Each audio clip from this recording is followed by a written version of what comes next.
ठाकरेंच्या शिवसेनेचे खासदार संजय राऊत बोलतायत, थेट जाऊया. शिवसेना पक्षप्रमुख उद्धव ठाकरे या दोन्ही मेळाव्यांकडे देशातल्या जनतेचं कायम लक्ष लागलेलं असतं की या दोन्ही मेळाव्यातून काय भूमिका घेतली जाते. तशी उद्या दसरा शिवतीर्थावरच्या मेळाव्यात सुद्धा राहील आणि राष्ट्रीय स्वयंसेवक संघाच्या मेळाव्यात सुद्धा ते राहील. भूमिका कोण काय घेत आहे. राहुल साहेब, तुम्ही म्हणालात की दसरा मेळावा ही शिवसेनेची परंपरा. तर गेल्या आपण एक साधारण 3 वर्षात असं पाहिलं की 2 दसरा मेळावे शिवसेनेचे होतात, त्यापैकी एक 2 होत नाही, मी परत म्हणतो 1 होतो. बघा, चोर बाजारामध्ये खूप माल विकायला असतो. चोर बाजारामध्ये मुंबईमध्ये एक चोर बाजार आहे, दिल्लीमध्ये एक चोर बाजार आहे. नरेंद्र मोदी आणि अमित शहानी त्यांचा 3रा चोर बाजार काढलेला आहे आणि त्या चोर बाजारामध्ये अशा वस्तू त्यांनी विकायला ठेवल्या आहेत, चोरीचा माल राजकारणातला.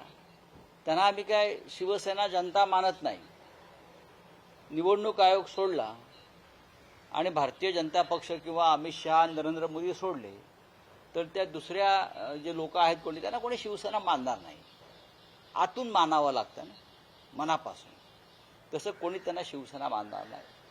प्रचंड पैशाचा वापर करून लोक आणले जातात आणि आमचा मेळावा आमचा. अरे तुम्ही कोण आहात? तुम्ही कधी स्थापन केली शिवसेना हे सांगा ना जरा. तुम्ही शिवसेना कधी स्थापन केली? तुम्ही या महाराष्ट्राला तुम्ही काय विचार दिला? तुमचा जन्म कधीचा आहे?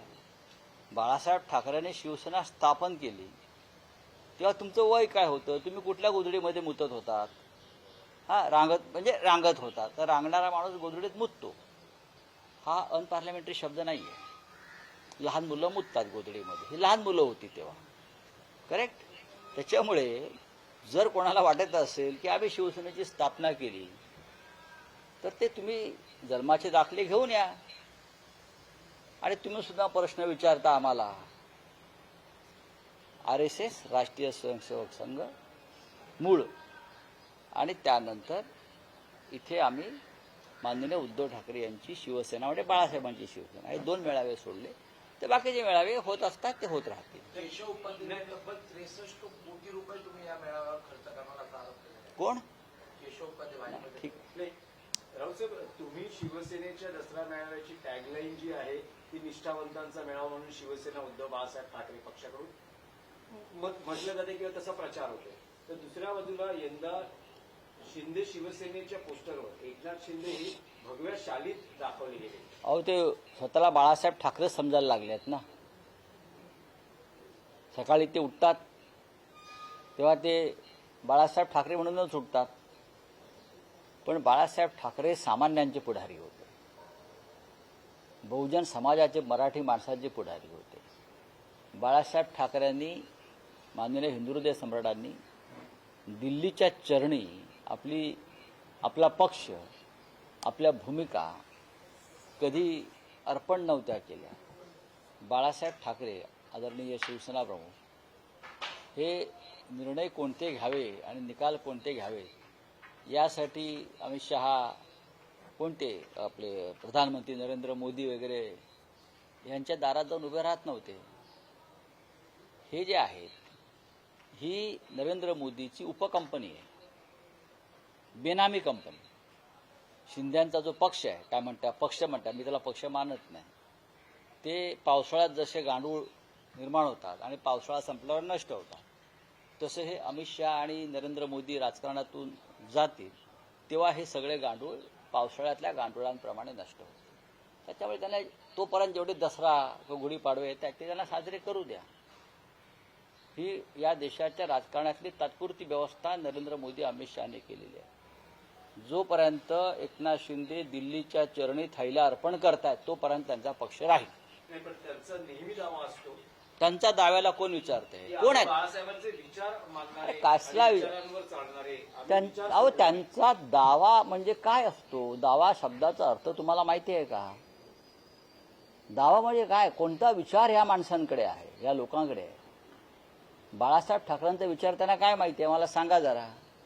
बाळासाहेब ठाकरेंचा विचार त्यांना खरोखर माहीत असता तर दिल्लीची बूटचाटेगिरी केली नसती ना.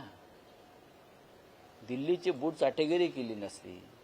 महाराष्ट्रात सध्या जे अधपतन चाललेलं आहे मराठी माणसाचं त्याकडे लक्ष दिलं असतं, मुंबई महाराष्ट्रावर बिल्डरांचं राज्य आणलं नसतं, ठेकेदारांचं राज्य आणलं नसतं, अमित शहा नरेंद्र मोदीची जी हुजुरी केली नसती, जर बाळासाहेबांचा विचार त्यांना खरोखर समजला असता तर म्हणतो मी बाळासाहेब ठाकरेंचं नाव घेण्याची कुवत, मी लायकी शब्द वापरत नाही, खरं म्हणजे लायकी वापरायला पाहिजे बरं का, हे लायकी नाही पण मी कुवत वापरतो.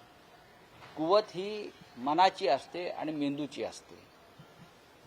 मनाची कुवत यासाठी नाही की ईडी सीबीआयला घाबरून त्यांनी पक्षांतर केलं, आणि मेंदूची कुवत यासाठी नाही की त्यांनी बाळासाहेब ठाकरे कधी समजूनच घेतले नाहीत किंवा शिवसेनेचा विचार कधी समजून घेतला नाही. त्याच्यामुळे उद्याच्या त्या काय त्यांचे जे काय मेळावे वगैरे होणार आहेत म्हणतात ते कुठेतरी पैशाचा फक्त धूर निघणार, बाकी काय, पाऊस पडला तरी धूर निघणार. मराठी संस्कृतीमध्ये 3.5 मुहूर्तांपैकी एक असा हा दसरा मेळावा आहे. त्यामुळे दोन्ही पक्षाच्या कार्यकर्त्यांचं लक्ष लागलेलं आहे की उद्धव ठाकरे राज ठाकरे यांच्या राजकीय युतीची घोषणा काही होते का? 3.5 मुहूर्त हा एक प्रकार नक्की आहे. बाळासाहेब ठाकरेंनी शिवसेना 3.5 मुहूर्त पाहून स्थापन नव्हती केली, हे माहिती आहे का तुम्हाला? बाळासाहेब ठाकरेंची शिवसेना मूळ ही गुढीपाडवा, दसरा, अक्षय तृतीया हे मुहूर्त पाहून स्थापन नव्हती केली. त्याच्यामुळे तुमच्या मनातला जो प्रश्न आहे की माननीय उद्धव ठाकरे आणि माननीय राज ठाकरे यांच्या राजकीय युतीची घोषणा कधी होईल, त्याचं माझ्याकडे उत्तर एवढंच आहे, ज्या दिवशी ती घोषणा होईल त्या दिवशी तो 4:30वा मुहूर्त असेल मराठी संस्कृती आणि मराठी राजकारणातला. म्हणजे मुहूर्ताचा एक वेगळा दिवस त्या दिवशी निर्माण होईल पंचांगावर, हे तुम्ही खात्रीनं समजा. आता तुम्ही माननीय उद्धव ठाकरे यांच्या भाषणाकडे लक्ष ठेवा असं म्हणेन मी. माननीय उद्धव ठाकरे यांच्या भाषणाकडे तुम्ही सर्वांनी लक्ष ठेवलं, काळजीपूर्वक ऐकलं शिवतीर्थावरचं भाषण, कारण विचार तिथेच मिळणार आहे तुम्हाला. तर तुम्हाला आणि बाकी जर काय चिल्लरबाजी थिल्लरबाजी हवी असेल तर तुम्ही इतर ते चक्कर मारू शकता कुठेही. बाकी विचार, भूमिका, महाराष्ट्राला दिशा देण्याचं काम, स्वाभिमान याबाबत जर का हवं असेल तर शिवतीर्थावर तुम्हाला उद्या हे सगळं प्राप्त होईल. संघाचे संस्थापक डॉक्टर केशव बहिराम हेडगेवार यांना भारतरत्न द्या अशी मागणी भाजपच्या अल्पसंख्याक मोर्चाकडनं केली होती. अल्पसंख्याक मोर्चाकडूनच का ही मागणी व्हावी? अल्पसंख्याक मोर्चा का? मोहनराव भागवतांकडून का नाही? किंवा जे मूळ त्यांचे पदाधिकारी आहेत, म्हणजे त्यांनी प्रत्येक वेळेला अल्पसंख्याकांचं राजकारण करायचं आणि संघ हा सर्वसमावेशक आहे दाखवायचं, यासाठी हे सगळे प्रयोजन तुम्ही आधी वीर सावरकरांना भारतरत्न द्या.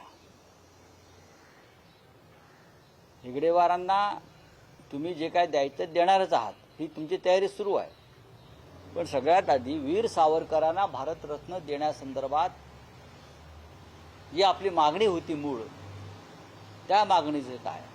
आधी वीर सावरकरांना भारतरत्न दिल्यावर इतर सगळ्यांचा विचार आम्हाला करता येईल. हिंदुहृदय सम्राट बाळासाहेब ठाकरे यांना भारतरत्न द्यावा असं आपल्याला का वाटत नाही? जर हेगडेवाराने हिंदुत्ववादी एका संघटनेची स्थापना केली असं म्हणत असा, ती स्थापना केली आणि हिंदुहृदय सम्राट बाळासाहेब ठाकरेंनी हिंदुत्व असं पेटवलं, जागवलं आणि रुजवलं म्हणून आजचा भारतीय जनता पक्ष सत्तेवर दिसतो आहे. आता आजचा भारतीय जनता पक्ष चणे फुटाणे विकत कुठेतरी बसला असता, तुम्हाला दिसला असता. आजच्या भारतीय जनता पक्षाचं जे यश आहे त्याच्या मागे बाळासाहेब ठाकरेंचं हिंदुत्व आहे. वीर सावरकर आहेत, हेगडेवारजी आहेत. मग सुरुवात केली पाहिजे तुम्हाला हिंदू हृदय सम्राट बाळासाहेब ठाकरे यांच्यापासून.